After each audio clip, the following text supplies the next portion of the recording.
Salams and welcome. Thank you for joining me in episode number 433 of the Afrikaans translation of the Holy Quran.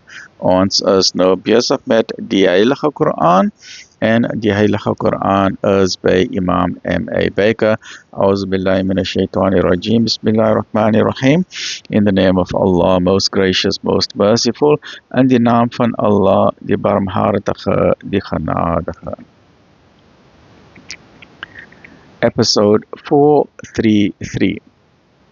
Hoofstuk 40, die gelovige, the believer, Surah 40, Surah Ghafir.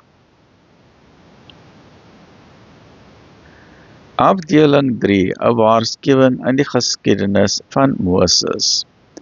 Het hulle nie deur die land gereis en gesien wat die einde was van diegene wat voor hulle gelewe het nie? Hulle was nog magtiger as hierdie in krag en het stewiger skanse gehad, maar Allah het hulle vasgevat vanweë hulle sonde. En hulle het niemand gehad om hulle teen Allah te beskerm nie. Dit is omdat boodskappers met duidelike bewyse na hulle gekom het, maar hulle het nie geglo nie. Daarom het Allah hulle vernietig. Voorwaar, hy is magtig, streng in die straf. En sekerlik het ons Moses met ons tekens en met duidelike gesag gestuur na Farao en Haman en Korah, maar hulle het gesê, hy is 'n rowerkunstenaar en 'n groot leeuwenaar. En toe hy ons waarheid aan hulle verkondig het hulle gesê, maak dood die seuns van diegene wat saam met hom glo, maar spaar hulle vroue.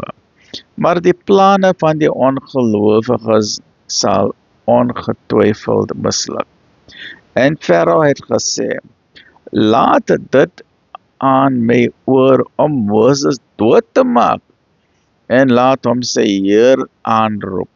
Gewis, ek vrees dat hy julle godsdienst sal verander, of dat hy onheil in die land sal veroorsaak.